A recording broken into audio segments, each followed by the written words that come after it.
It is Tuesday night, the final episode before the NCHC playoffs start. Uh, got our field set, had some good games, a little jockeying for position. We have our friend Brent here to talk with us, and yeah, I beat you in the regular season predictions, Wes. You did. You sure did. Not bad though. We were talking about the win percentage earlier this week, and I only beat you by 2 games, and we definitely had a better winning percentage than Miami did, or my Bulldogs, or a lot of teams. We did. We certainly did. Miami won one conference game. Worst regular season in the NCHC ever. Ever. By wins, by points, most losses, obviously. I mean, to be fair, they're not great ever. But they beat last year's awful mark by 2 whole losses. 3 losses. There's a radio program up here that the guy says he either wants historically good or biblically bad.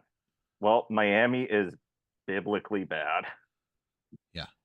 They went 3-18-3 last year. They went 1-21-2 this year. And Wes, he was born in Detroit, so he loved when you guys went 0-16. I mean, first team to do it. Not the only team to do it, though. And the Browns almost did it back-to-back years. So we're not Cleveland. No, you were not. They went 1-31. All right, so I'll take our 0-16 and be where we're at now. Just fine. But yeah, little bit of interesting set of games this weekend, at least in my opinion. Senior night went over well for the majority of NCHC teams. The only 2 to lose on their senior nights were St. Cloud and Miami, who had theirs last weekend, not this last weekend, but the previous weekend. Everybody else had a successful senior night, including Colorado and Denver, who both had their senior night in the same weekend, picking up the split there, both home teams coming away with wins. So I guess that's where we'll start. Colorado College and Denver. I feel like these games matched up to what we thought they were going to be. Top 10 ranking matchup. 2 teams that had an opportunity to get to second place in the NCHC standings. Really, it came down to that third period on Saturday as to who was going to do it. But both teams played really, really well. Colorado College did a solid job of defending Denver like they have kind of all season with their defense.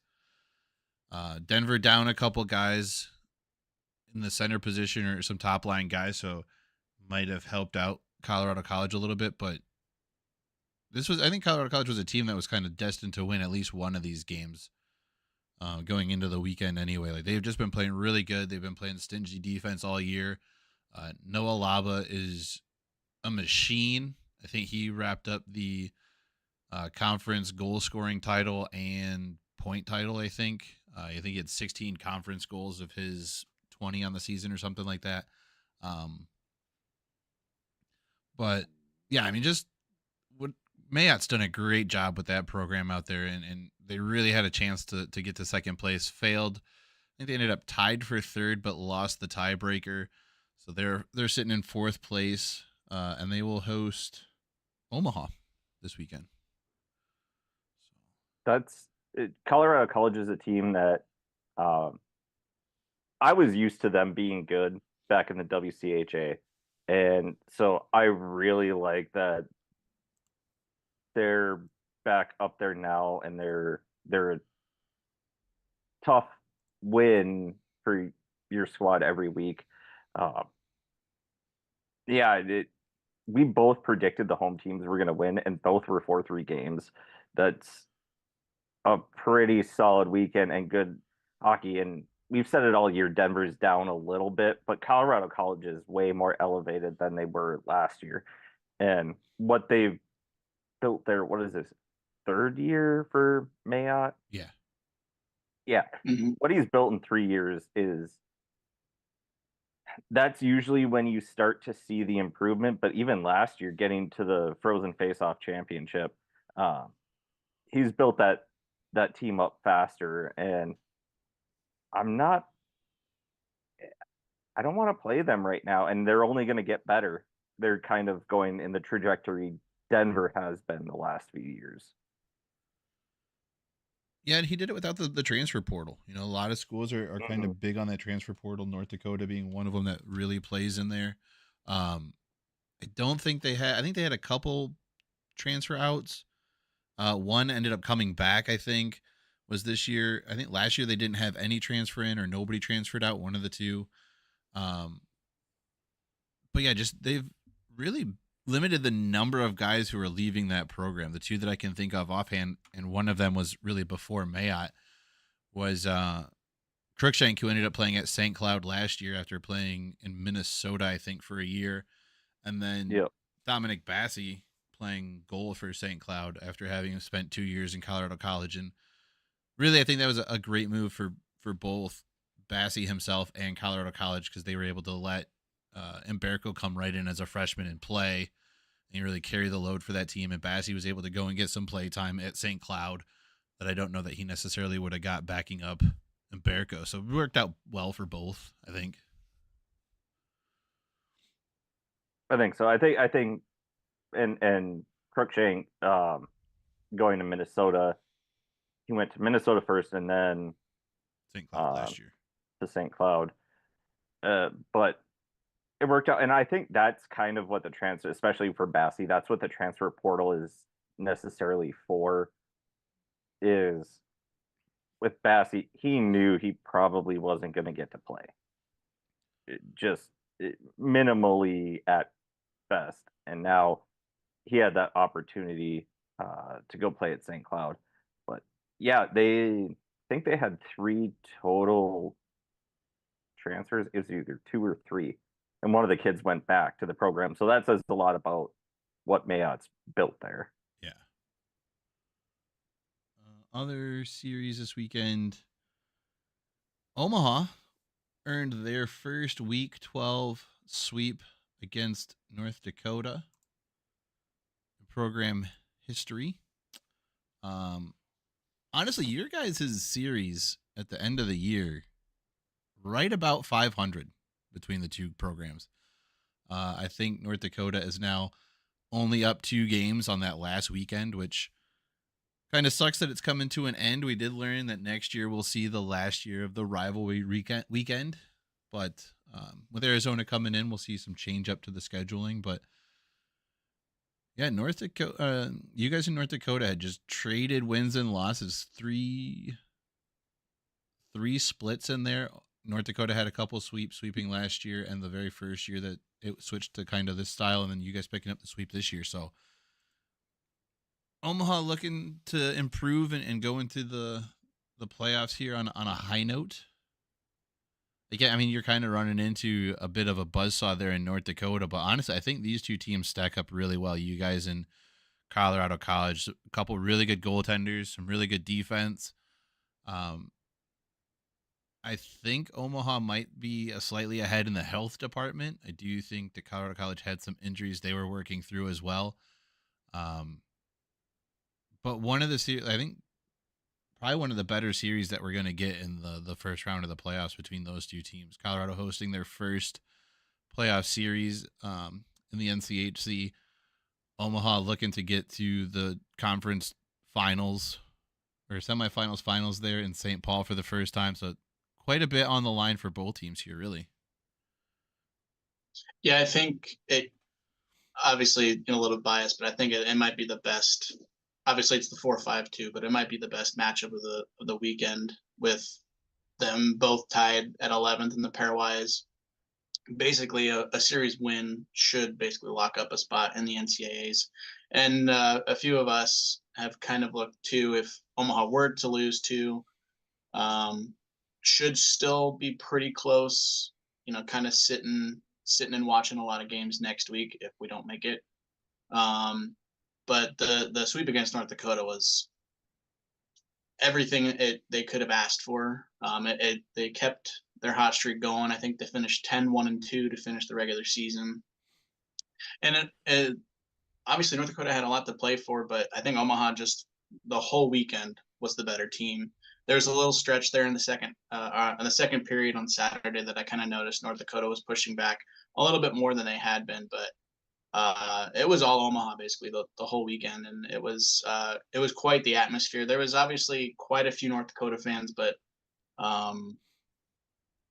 I'd say probably about half as much as we usually see for that weekend series. So obviously they've already won the Penrose, but they still had a lot to play for. But 2 sellouts. We had 5 consecutive sellouts to finish the year against North Dakota, CC, and then I think it was Duluth. So yeah, it was awesome. Big, I mean, pairwise conference. It was just a big weekend, and the boys are ready to keep it going. I know the fifth years have made it a goal. Obviously, the regular season's over, but the big goal this year is basically making St. Paul, and then if they do make it to St. Paul, I mean the tournament should be a lock. So I mean, the last 2 years, the winner of the Frozen Faceoff has come out of this 4-5 matchup, and honestly, I think the argument could be made that either team that wins out of this series could be the next one to do it legitimately. Like both teams, like I said, 2 really good goaltenders, 2 really good defensive teams. They build off, they keep the other team from scoring a lot of goals, and they let their guys who can score go to work, and they can put them up with anybody. We did see a little bit of flatness at Colorado College in the middle of the season, but I mean, they scored big against Denver this weekend. They've scored big against North Dakota a couple weeks ago.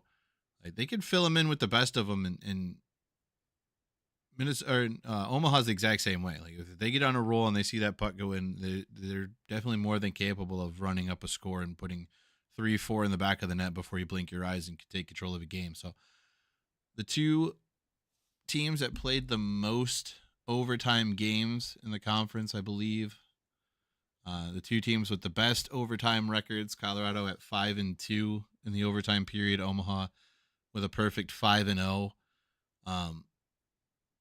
I have this game going 3. I see a Sunday game coming in, maybe a couple extra periods in the middle there. I do have Omaha sneaking out 2-1 and making it to St. Paul for their first time, but legit, like I think this is going to be a 3-game set, and I don't really see either team with a distinct enough advantage. Hopefully, Colorado can manage the emotions of hosting that first home series. And hopefully Omaha can kind of go in and play a little bit freer, knowing that the pressure, they don't have to, perform in front of a home crowd, but they got to go out in there to do their job. And it's just another game as far as that goes. Are you coming up here, Brent? They're going to come for the Frozen Face-Off. Oh yeah, we're buying our tickets this week. Yeah, no reason to stop coming now with only 2 years left, but I'm hoping they make it. Obviously, I hope they made it the last 10 years, but last year I felt pretty confident last year. Obviously, hosting North Dakota was definitely that, and especially back to back was kind of like, it's good. We're gonna have to earn it this year, but this year, like you were saying, like I think they play. I mean, they love playing at home and everything, but they're on such a roll right now that I don't think it really matters where they play. They just want to win. And I see it going 3-2.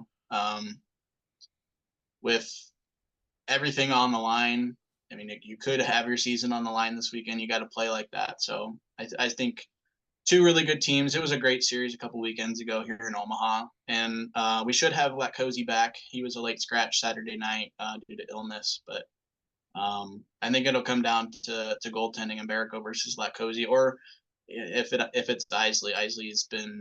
He was a brick wall on Saturday, so it'll come down to goaltending and defense. I think offense shouldn't be a problem for either team. But yeah, I think goaltending and defense is going to be the key to the weekend. This think is... too. Oh, go ahead. I'm just thinking one of these games, if not two or all three, should go to overtime with how close these two teams are.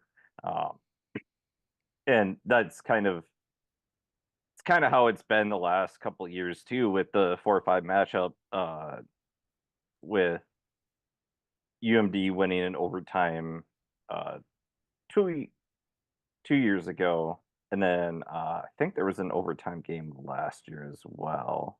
But just that's what you're going to get with the 4-5 matchup, and it's really fun when you have teams that are so evenly matched. That sucks for you as a fan if you know that there's a potential to lose, but at the same time, as a fan of the game, you're going to enjoy it as well. Absolutely. Yeah. I'm like, not like whatever happens this weekend, but I mean, the way that they've performed the last, ever since being swept by Denver, I mean, they have just not stopped.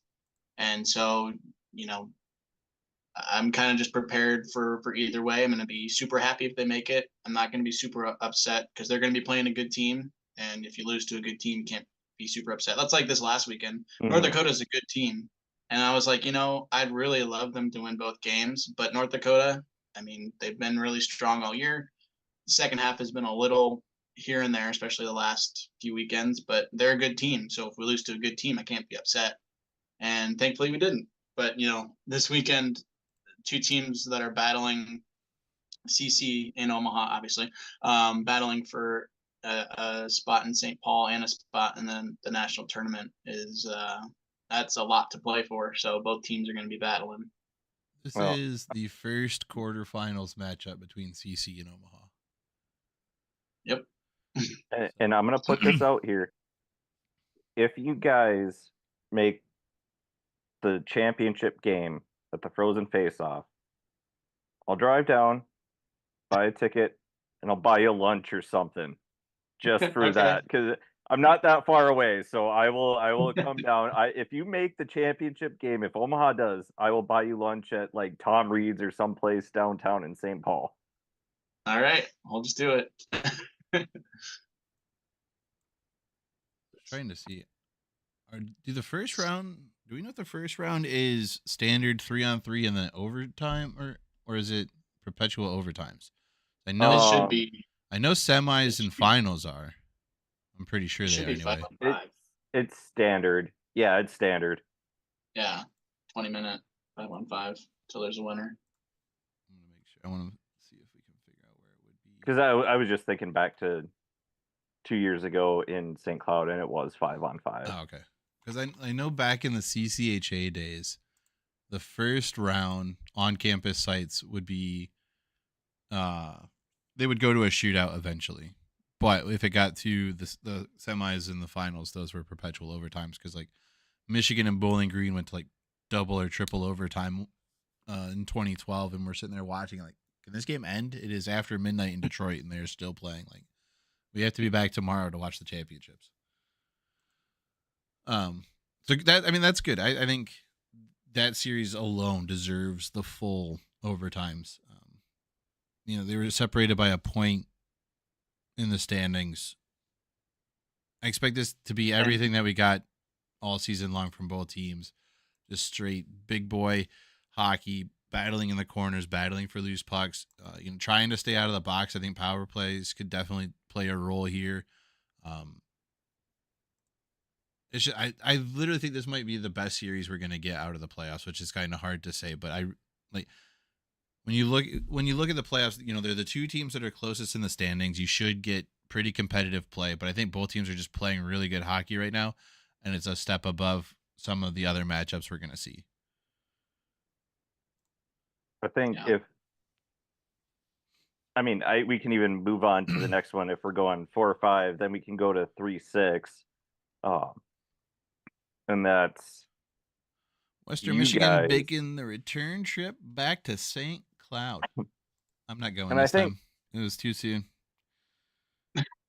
Thank God. I think just play. Yeah. Earlier this month or mid-February. I'm not making that drive again for a while. Yeah, it was a couple weeks ago, but Yeah. I think this is the only one that has the opportunity to also be close because it was a split overtime win for Western on Friday night, and then was it 3-0 on Saturday? Yeah, 3-0 on Saturday.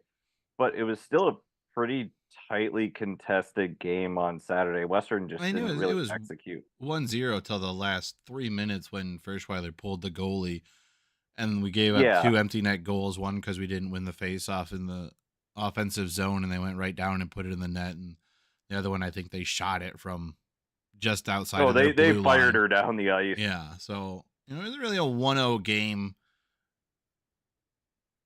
2 empty netters, but Western just they didn't have it quite as much that Saturday game. They did what they needed to do against Miami.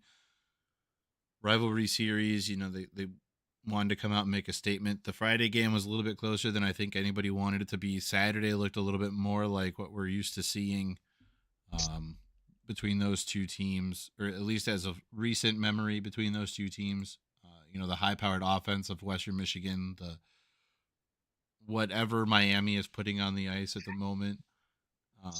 I don't think Coach knows who he's putting on the ice. I don't even think they even know who's on the team at this point. It's just throw the students manager out there, throw a cheerleader out there. I think Miami's really glad that next year is the last year they have to play Western in week 12. They are 12-0 against Western Michigan in the final weekend of NCHC play. Whether they are hosting 0-12. Yeah, 0-12. Whether they're hosting or not, they have not won a game in the final weekend against Western Michigan.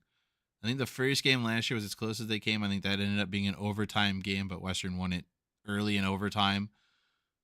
But yeah, they are a very, very bad team in the final week. In fact, because we needed you guys to lose to get the second seed, and you guys decided you went out there and got the overtime win. So yeah, they are 2-19-1 all time in week 12. They have a win over Denver and a win over North Dakota, and those were the first 2 years of the conference. I was going to say they haven't had much to play for that last weekend for quite some time. So yeah, they have not won. They have not won a game in the final week since 2015. They will be traveling to North Dakota, who is not their most common opponent in the first round of the playoffs. Actually, St. It's only Cloud the State second time they played.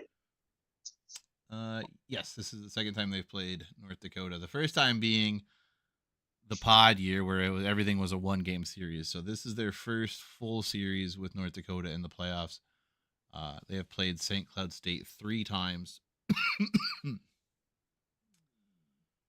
and have a couple wins over them.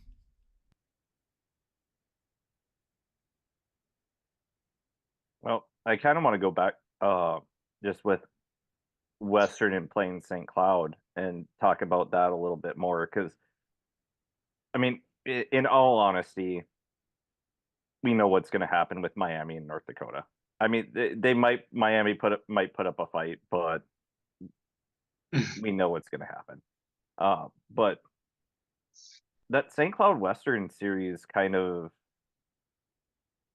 intrigues me just with what happened up in Duluth with St. Cloud. They're gonna come out pretty mad, I think. I think St. Cloud will, because there's no way. You'd hope, but I mean, the way they've been playing this last month and a half has just been let's go out there and play. I hope we win. St. Cloud's kind of been, they've kind of been like Omaha in a sense where you don't know what team you're necessarily gonna get. They started off the year just absolutely terrible. and then they Yeah. got on a heater, and now they're kind of just up and down, and you don't know, because on paper, St. Cloud's a really good team, but so is Western. Western, I think, has just been a little bit more consistent in a sense, Yeah. where it the highs aren't as high and the lows aren't as low. St. Cloud is, I mean, you lost to my Bulldogs. You got swept by my Bulldogs. That's a just about as low as you can get. The only thing lower is getting swept by Miami. Like, we're not a And good team. I mean, Miami nearly stole some points from them too when St. Cloud was in town. So I mean, they had a rough stretch down the last couple weekends. And that's why I think that why this series is going to be so interesting is because it's kind of a battle of two teams where it's you don't know which team you're going to get. And I also could see this series going three because Western can have it Friday night, St. Cloud can have it Saturday night, and then it's Sunday who has it because they're so just in flux. Yeah, if Western gets on the board first, especially Friday, I mean that's you'd start taking the crowd out of it, depending on how big the crowd even is, and then I mean it could end quickly for St. Cloud if they don't show some life quick on Friday. I think I have this one going 3. Western pulling out the 2-1 series. But yeah, no, I could see some overtime Well, play in this one too. and these are two more teams that are right on the bubble that need to win this series. I think if you win this series, you have a more decent shot to make the tournament. You know, I think I saw and Western's like 80% to make it right now. yeah, So and I just looked up when St. Cloud State's spring break is and or was, and they had it last week. So that's a little bit different than the past few years or the past two times that I've been up there, uh, where the students were just not there. well, I mean, they weren't really there for the Western series. No, they weren't. I don't know where they were. Probably hammered, because that's kind of easy to do in St. Cloud. But I digress. Uh, so I think the atmosphere will be there a little bit more. I'm I'm kind of debating on going to one of those games because it's only a little over an hour drive, and I have other interests in the area anyway. Uh, I think it'll be a fun series too. Those two in your series are going to be the two best series. I think both of those go three. Yeah, I mean, it seems to be the way most things have gone this year. I believe St. Cloud did win the regular season series 3-1. Because remember, St. Cloud got out to that hot start in NCHC play. They were 6-0 to start NCHC play, and then kind of hit a skid in the middle. But yeah, they they 3-1. sucked. They got while you were away. It was we were talking about how they sucked. They got hot, and then they kind of sucked again. Yes, they swept you guys in November, 3-2 and 3-0. Oh, I know. I was there. I I was at just all like 4 of those games this year. I just like reminding you. I like watching your pain. Whenever win or lose, the face paint washes off all the same. Whether it's tears or in the shower. Yeah, sometimes it's tears in the shower, so it's got to come off one way or another. I'm not going to work like that. God, I Right. hope not. What do we got left here? We got UMD in Denver. I I think Denver's gettable for UMD, honestly. Other than the fact They're like gettable. these two are, I think, are the most beat up teams in the conference. I think my UMD, Duluth, Minnesota Duluth, whatever the hell you guys want to call yourselves. I think you guys Let's are call us Duluth. I think you guys are out there with the most limited roster due to injuries, self-inflicted incidences. I think you I'm guys have pretty sure my dead grandmother is playing center for the Bulldogs right now. I think you guys have one true center on the roster at the moment. I don't know if there's any statement on if anybody's coming back or not. I haven't heard or seen anything, but I don't I think haven't so. seen anything either. Denver is still without some guys, and I think they ended up losing one more. They're without King, Rizzo, and I think one more went out the Saturday game or before the Saturday game against Colorado College. Two teams that are just beat to hell. Some goaltending that has been suspect at times on both sides. Really, the advantage here goes to Denver offensively. Like they just score in bunches. But you know, what was it? 3 weeks ago? 2 weeks ago. North Dakota, or not North Dakota, Minnesota Duluth played hard against Denver, erasing a couple 2-goal deficits for forcing game 1 to overtime. Fighting back in game 2. Like they did not give up on any of those games, and to get that team here in the playoffs, it says quite a bit. Like, hey, we've played this team tough, we've played them close. Like it's not a cakewalk here, and we competed against them then. There's no reason we can't do it now, other than we're back at Denver's barn, and we know they're an incredibly tough home team to play against. I think there are two keys to how this series is going to play out, and I think Denver is going to sweep. But in order for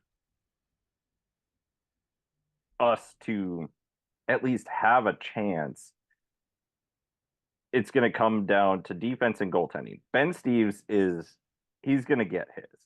He is our offense for the most part. If we can keep Denver off the board and get a lead, then we might stand a chance. But I don't know who you play in net, because Stay-Skull, he'll have a game or two. He's really good. Thiessen, he'll have a game or two. He's really good. And then the next time they play, it looks like they don't even know that they're on the ice. And we have to stay out of the damn box. I think we talked about it last week, Wes, that Probably. UMD is the highest penalized team in the conference. I think so. Yeah. The only team that will, for next year, that was more penalized is Arizona State, and that's because they racked up 100 and some penalty minutes against Fairbanks. We have to stay 121. out of the box. They racked up 121 in that game against Fairbanks. 115 of them coming in the third period. And it's just very frustrating watching this UMD team, because we've been spoiled with Miska, Kaskasuo, and Fanti, and Shepard. All 4 of those guys in the net. Completely spoiled. Scotty Perunovic, even though he's not a great defender. Hobie Baker winner. Neil Pionk. I'm trying to think of other names, like NHL guys that are in the NHL right now as defensemen. Good defensive teams, highly disciplined, not taking stupid penalties. Now that's completely out the door. I'm just not very confident with how this weekend's going to go. But maybe I don't know. You beat St. Cloud. You swept them. There's a chance. It's like Dumb and Dumber. So you're saying there's a chance.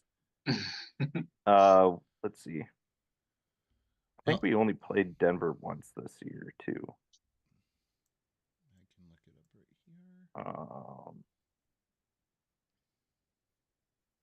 here. Yeah, we only played them once this year.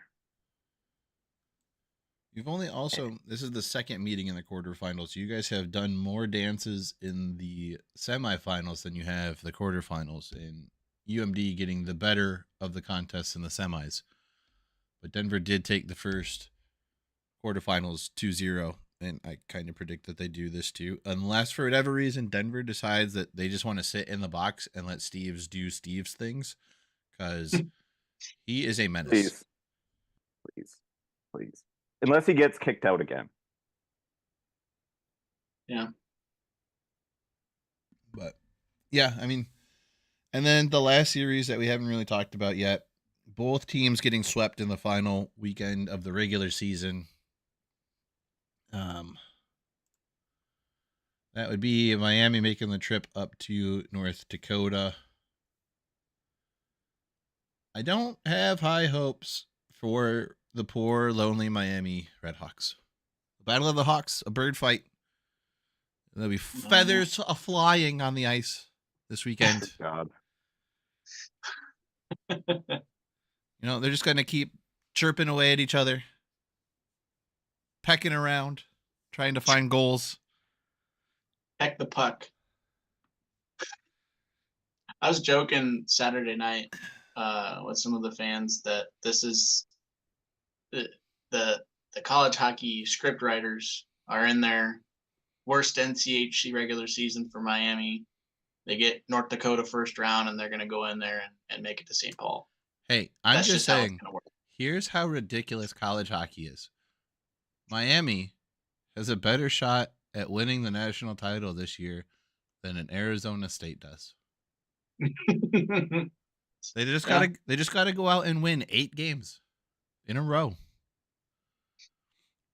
Actually, they have to win at least 7 in a row, because they could lose Friday and win Saturday and there on out, and then, or they could win Friday, lose Saturday, and win out and win a national title.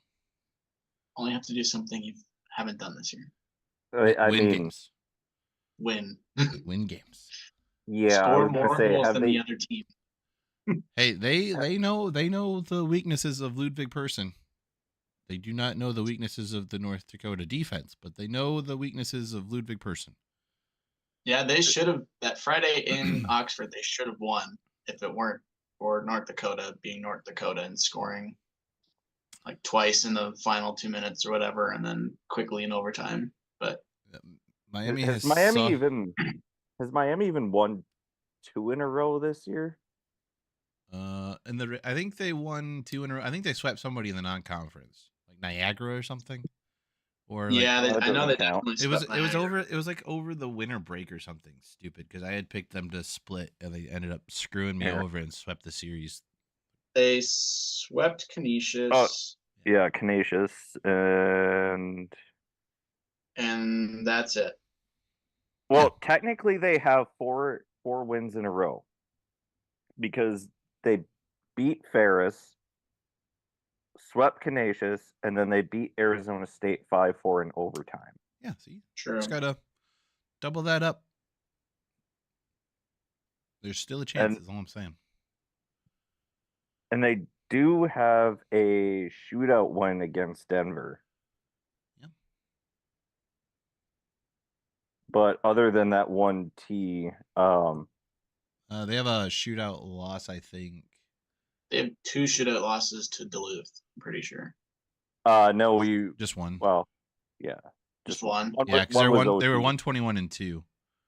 Regulation win, shootout. So there's 2 ties. Yeah. I think a shootout win and a shootout loss. Shootout win and overtime win.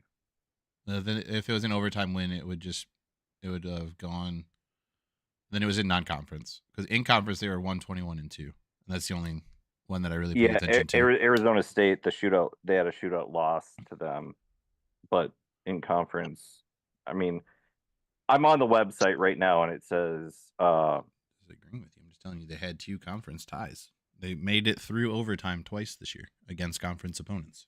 yeah, UMD and Denver. Yeah. Or no, Denver was a Denver. shootout win. So yeah. Yeah, I think Steve's had the shootout win in Miami. Yeah, because that was the one-handed Yeah. backhand. Yeah, so those are the 2. So they had a shootout win and a shootout loss in conference. Again, I didn't pay attention to the non-conference schedule when I made my little stupid nerd sheet over here, okay? I just am enjoying from January 19th. L L L L L L L L L T L L L L L. Yeah. It's a lot of red. Not great. Mm-mm. Mm-mm. So yeah, not very high hopes for Miami. They could potentially, I mean, a blind squirrel finds a nut every once in a while. Like I find a date every once in a while, but I'm not gonna lie. I would find it to be sweet, sweet justice for Miami to eliminate North Dakota in the first round. It would be hilarious. But then the problem is Miami's coach is probably back, and that's not good for the program. I think the line, even though Bowling Green, like I thought when Bowling Green fired their coach, it was probably more likely that he was going to be gone. But the more I look at it, I'm not entirely sure. He's only got 1 year left on his contract. There's a strong possibility that he finishes that contract out, unless, I don't know, it was an amicable split with Bowling Green. I don't know that it was. And they come calling again because he was fine there. Or if another job opens up that he might want to take. I think Stonehill, their coaching position may be open. I think their coach retired. Well, that's great for them. 1 year at Division I, and then coach retires. So there may be some options there. But dude, 1-21 and 2 in conference. That's rough for me to say that you get the last year of your deal. I don't really know how you go about saying, yeah, let's play out the last one here. I mean, I guess you're just delaying the rebuild at that point. Only win was against a rival. Yeah. It's the only thing holding it together is that you beat Western. I'm with you, Wes. I think they're just delaying the rebuild, but at the same time, other than the transfer portal and getting guys in, yeah, you delay it by a year, but the kids you recruit for the new coach, they're not going to come in for another couple of years anyway. How much is a year going to do for Miami? I think a year makes a big difference, to be honest, because now you've delayed it a year, so now you have the kids that are coming in next year anyway as freshmen. Maybe they get along with the new coach who comes in. Now you've already got them in as freshmen, plus you're still getting rid of the coach. Now this coach is another year behind recruiting-wise. The transfer portal will be less, so there won't even be as much talent to draw from potentially in 2 years as there is next year, with this being really the last year of the extra year of COVID and why we're seeing such high numbers in the transfer portal as we are. It seems like if you're going to do it, this might actually be the best year to cut ties with them because, again, you're going to have slightly more talent in the transfer portal. You're going to have slightly more higher number of fifth-year guys who are taking the graduate year.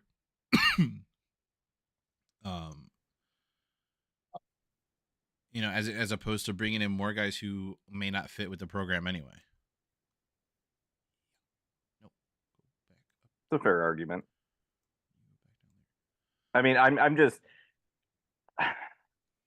trying to figure, because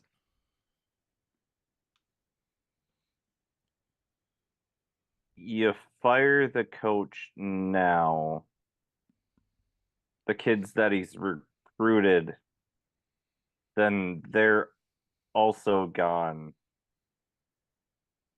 I mean, that may or may not be true. I think it depends on who your next coach is too. Well, and that's the thing. Like, I was kind of gonna get to that. Like the kids might actually like whoever your new coach is, and they might decide to stay. Unlike when Hastings went to Wisconsin from Mankato, where they all just kind of followed him. But to your point, you still have that transfer portal where you can draw kids from to help fill out your team, because depending on how many kids he had recruited that were going to come into this new class, uh, you might not even have a team, and you got to go find some kid that's playing on the club team or something like that to just come play, which who knows, he could be a stud. I don't know. I'm not advocating for the fire of Bergeron by any stretch of the imagination. I kind of hate it when you see people lose jobs, but at this point, like he hasn't made it better than the way he found it. You know, their big thing was getting rid of Rico Blasi because he had struggled for a few years outside of the first 2 years in the conference. He goes up to St. Thomas, gets that program running. They were competing for the number one spot in the CCHA for the majority of the year. I think they just got bumped out of their playoffs, but you know, he had that team competing at the top of its conference within a couple years and had built that program from the ground up. The expectation was Bergeron was going to build Miami into the second coming of what he did at Bowling Green. It didn't happen. I think Bowling Green continued to be at least steady with what they had before he left. They just won a big series over Northern Michigan or Michigan Tech in the first round of their playoffs. Bowling Green. Okay, sorry, I was halfway paying attention. I don't think they were high in the standings, but I know they just won their last Bowling series. Green. Bowling Green got swept by Michigan Tech. I think that was 2 weeks ago. I'm on their website, and this was they got 5-0 and 6-5. Oh, that's right. I think it was 2 weeks ago. Is the one they won. Yeah, and St. Thomas, they went 3 with Lake Superior State, but at the same time, it didn't really matter because as far as St. Thomas was concerned, because they're still not eligible for NCAA, like they couldn't go to the tournament no matter Four. what. They were just trying to win the conference tournament to be the conference champions, but whoever made it to that game was going to go in their place anyway. So it wasn't like they really needed to win it. But again, he made that team competitive. They played well all year. A lot different than what we're seeing Miami do. And it's only going to get harder with another team in the conference. So you're going to have to figure out whatever is going on there and get it turned around. But I think the only saving grace that they have is Arizona State has kind of found their recruiting pipelines now. Is it going to get better from joining the conference? I think so, but they kind of know where they're coming from. Miami just now needs to establish those pipelines versus an Arizona State team that, if they weren't independent, probably could have made the tournament. Because what did I say? They were I think they're 18th in the pairwise right now. I know I messaged you. I think it was 18th. 19th. 19th, somewhere. It was close enough. Yeah. But they would have had a chance.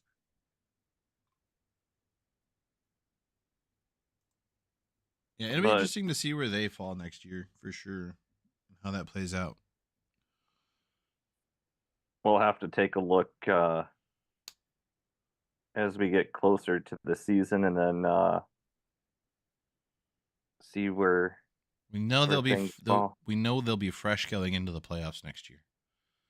So wherever they fall, whoever gets Arizona, they'll be coming off of at least an NCHC bye weekend. We don't know if they're going to try and schedule an opponent for that weekend or just take the bye.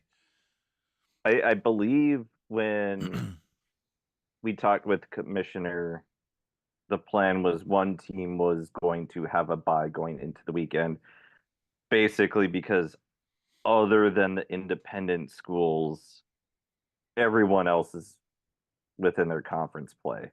Yeah, I mean they still might schedule Alaska or Lindenwood just to keep the guys going at that point and to get a game in. And I don't know that they're just going to want to sit back and try and get rusty at that point of the year. Looking at the CCHA, Augustana played the national development team. Yeah, I mean they could even. I was going to say they even an exhibition. Game.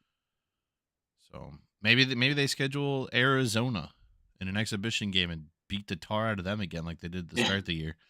And their coach can call them a stepsister of the poor again, or whatever the hell he called them, which was hilarious. But yeah, so, I mean, the schedule is probably the most interesting thing I'm looking at next year as far as that, and then the playoff schedule. But either way, we've learned that Arizona State will not be playing an NCHC opponent the last weekend of the regular season. We get one last year of rivalry weekend. That is a lot of letters. How old are you? All I could think of was great. It's St. Cloud again, and our luck, we're gonna. You guys avoided it back-to-back games or series with St. Cloud this year. Look at you. I don't know that you found an easier opponent. I don't know that you found an easier opponent, but you did avoid it. I'm shocked. This might have been the year you wanted back-to-back. Yeah. Instead, you got to go all the way to the high altitude of Denver. I don't know. In a snowstorm. Maybe I'll just... No, I can't do that. I was going to say, maybe I would go and cheer on St. Cloud against the Broncos, but I've had enough of St. Cloud. I just can't cheer them on anymore. Let's see what else we got here. Players of the week.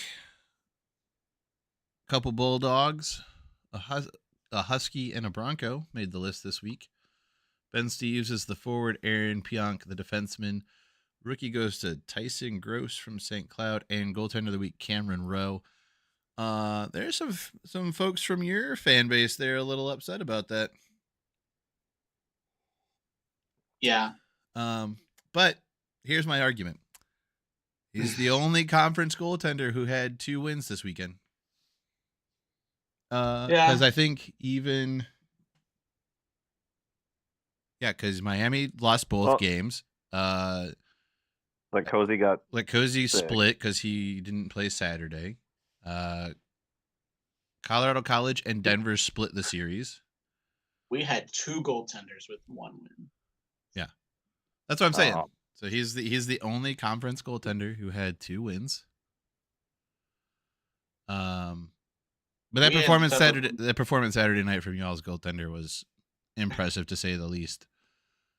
I will give you that. I think if he had played the whole weekend and done what they had done, he would definitely be the top runner for goaltender of the week. But as my argument has always stood, I think when you have a goaltender who plays both games and pitches a shutout, no matter really the results of that shutout, until there's a tie or something, he should be the front runner for the award. He did the most for the team on the weekend as far as the conference goes. He got his team 6 points. Maybe they didn't need him, maybe they did, but I think Cam was the right choice based on that criteria. Yeah, it makes sense. I mean, if Simon, didn't get ill or anything, definitely. Yeah, if either of your goalies had put up both wins the way they were, I would definitely say that it should have gone to an Omaha goalie. In fact, I argued for an Omaha goalie when I didn't think Umberko deserved it a couple weeks ago. I thought that Cozy outperformed him and should have had the award. So, but we do know. Yeah, no, it makes sense. It makes sense. It's just tough. Yeah, tough. You can only nominate one from your team a week, but no trophy or anything for it, so you can have it. Right. I think they did give out a few other. they awarded the all rookie team. Miko Makata, forward from Denver. Alex Bump, forward from Western. Tanner Latteru, forward from Omaha. Jesus Christ, learn to read, fool. The defensemen were Zeev Byam from Denver and Jake Livanovich. I had it. I'm still stuck on rivalry weekend. God, that sucks. From North Dakota, and rookie goaltender Isaac Posh, the goaltender from St. Cloud State, who we were arguing before the show, felt like it was given by default, even though really it should have. Freddie Halleck should have been up for it too, having a slightly better conference record of 4-3 as opposed to Posh's 3-4-2. But we don't make those decisions. Good for Alex Bump. Just he's kind of really the only name that I recognize from before, former Mr. Hockey in Minnesota. So good for him. I was really surprised when you said Latteru. I was like, no, he's definitely not a rookie. I was gonna say Latteru. I don't know how to read. All right, we've established this. I can't read, can't talk, can't breathe. Damn, you died in the middle of the show. There's a whole lot of fail going on over here. Okay, I'm hoping my fails lead to my team's success. I'll just suck all the failure into this area, and they'll go out and play fine and win. I don't know how to feel about what just happened there, in that sentence and the gestures and everything. So we'll just leave it at that. So we got North Dakota 2-0 sweep in Miami. I have Omaha winning a 3-game set, 2-1. I have Western Michigan winning a 3-game set, 2-1. I have Denver sweeping Minnesota Duluth 2-0. I suppose I should write these down. Oh. Okay. Which I think messes up my actual submission of the Frozen Four picks, because I went based off what I thought the matchups were going to be in there, not exactly the matchups that we got this year. Okay, so North Dakota sweep, Omaha 2-1, Western. What did you say? I was halfway paying attention. 2-1. Normal 2-1. Okay, and then Denver sweep. Yep.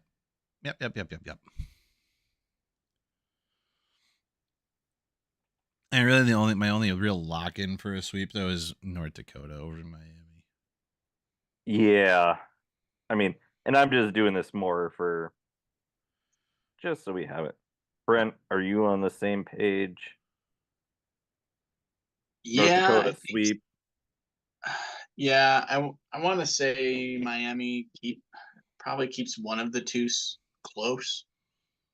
But I think North Dakota sweep, Denver sweep. That one might be a little more open. It might be a little more not as close as we think, possibly. And I know you said Omaha is 2-1. I'm gonna say Omaha. I'm gonna say Omaha 2-1. I think that's a lock to go 3 games, like we were talking about earlier. I'd be surprised if either team wins it in 2, but it's also like a 1%. It could happen. I mean, Omaha's been hot. CC's been good. I could see both one team getting hot, super hot, and just winning both games. But I'm gonna say St. Cloud 2-1. But this is never gonna talk to you again. I think it'll be like a Friday Sunday 2-1, not a Saturday Sunday. Everyone's entitled to their opinion. They can be wrong, but they're entitled to their opinion. And for me, I'm with Wes on. It's a lot better than I thought. On his picks, I think Western gets St. Cloud. I think Omaha finally makes it here. Even though if they make it here, I kind of hope that they lose in the semis because I don't want to have to buy you lunch. But if they do, I'm a man of my word. Yeah, I think Denver sweeps, North Dakota sweeps, Jesus Christ. and then Western Omaha win in 3. Could you two have been closer? Colorado College 6-1-2 at home. Omaha 11-5-3 at home. Colorado College away 9-5-1. Omaha away 9-5-1. Lord. One conference win separating 2010-4. You went 2010-4 in the regular or in the overall season. They went 2011-3.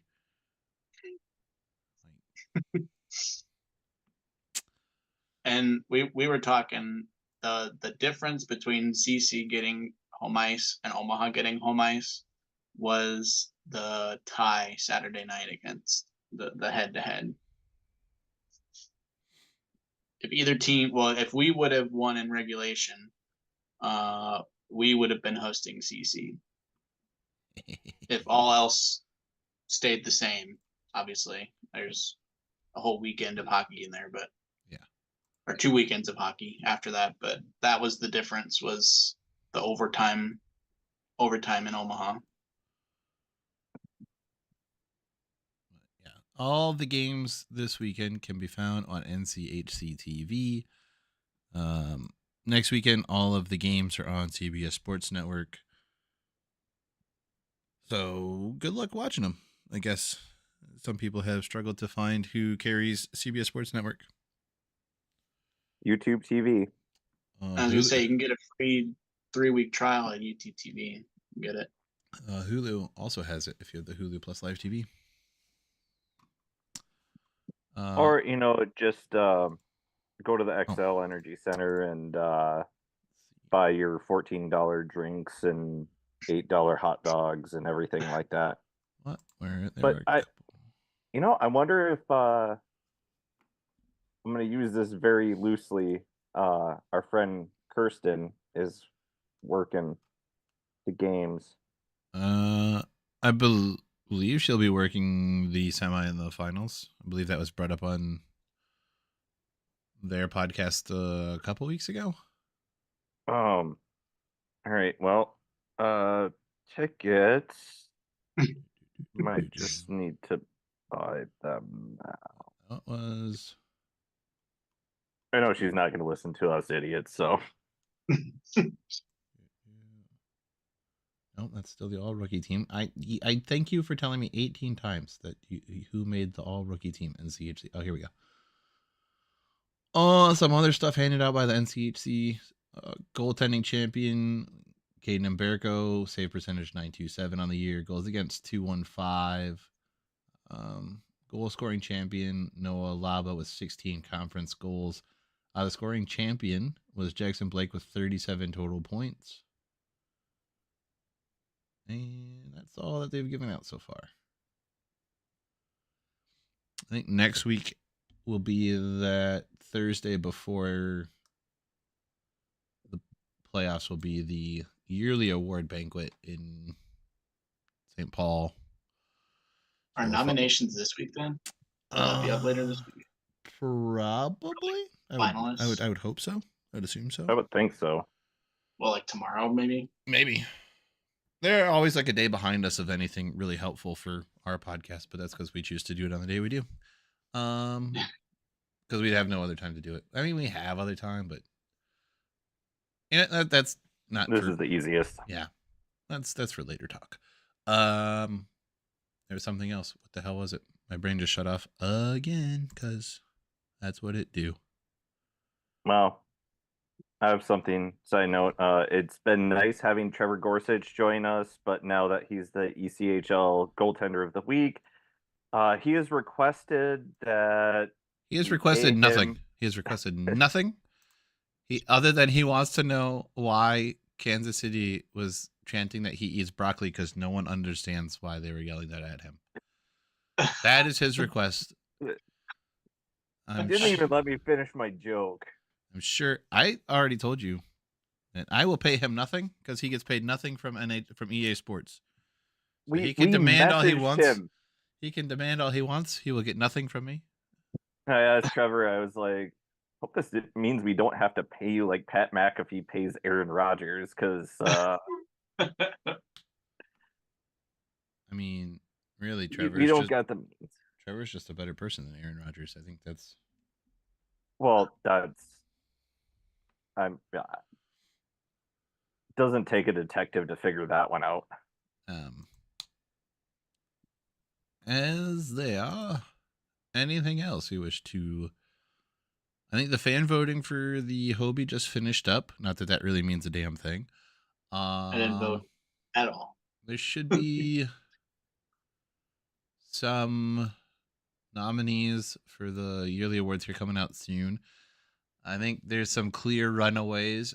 Mayat to me is coach of the year, and Berko is goaltender of the year. I think he's won the most goaltender of the month awards. He's won the most goaltender of the week awards.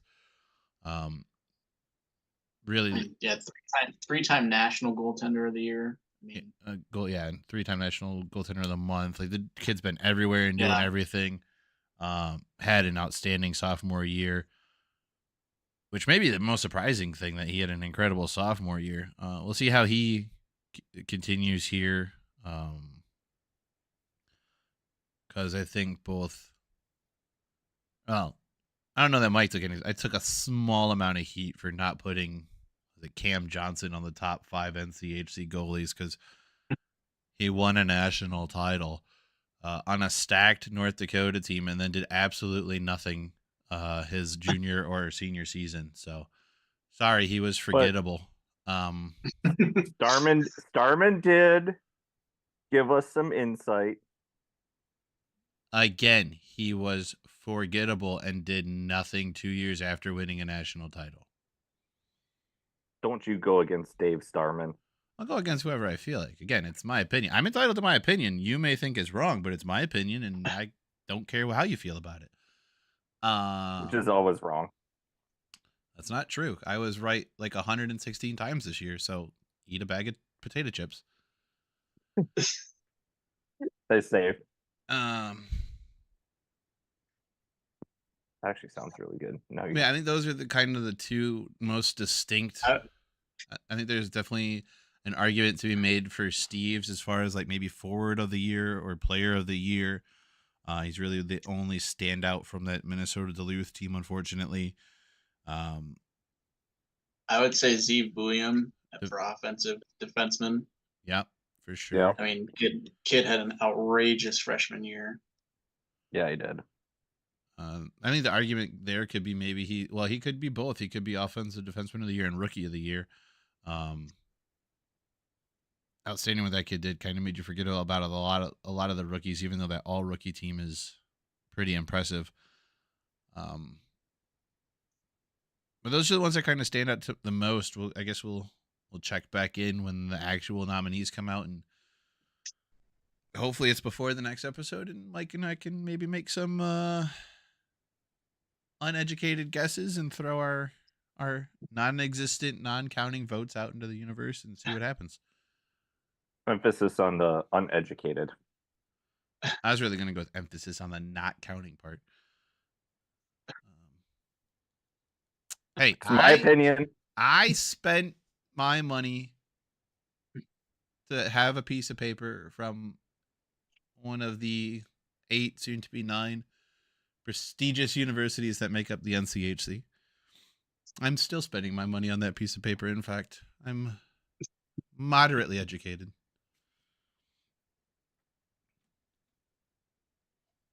Yeah, I'm just saying that's still up for debate.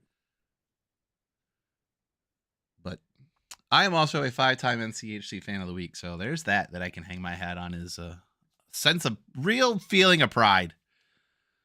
Because I'm a grown-ass man who paints his face and doesn't put his body in the way to entertain people. I just sit in a seat and stare. And scare the crap out of the players when they first see you. Well, I think about that, the more I think Trevor is just a great storyteller. He's a very good storyteller. He's a very good storyteller. Great guy. I love Trevor to death. But I think that is gonna wrap it up. There's the YouTubey things, the like, subscribe, share. You don't have to. You can do it. I don't know. You don't have to. You cannot do it too. You're people. People make decisions. Go ahead and make one. Our Twitter handles, both mine, Mike's, well, all three of ours, not both. All three of our Twitter handles have been below our pictures on the screen the whole episode. What you haven't seen is that the page has a Twitter handle. And every time we have a guest, I have to spell this stupid thing out, which was a mistake in making it this long. But that is at Goalhorn Fight Song, GOALHRNFIGHTSNG. Because you can only have 15 letters, so I had to get rid of some, so I got rid of the O's. There's a Gmail account. It's at Goalhorns and Fight Songs with all of the letters, all one big long conglomeration of a word at gmail.com at the end of that. To send us stuff if you feel so inclined. No one has. And I'm okay with that. It's another email that I don't want to have to check all the time. I think that really, really does it this time. That is all. Good luck to all the guys in the playoffs. Hopefully we get a decent number of teams to make the NCAA tournament. I think right now we're kind of in line to get 5 potentially. Unless somehow something weird happens and St. Cloud wins the tournament and all the other teams still make it, and then we get sneak 6 in there. But I think we're currently in line to get 5. So a majority of the conference once again in the line to make the big conference and play for a national title. So let's hope for the sake of the conference that all of those teams make it. But that Western wins the Frozen Face-Off, because that'd be cool. So that's going to do it. We are out of here. Bye.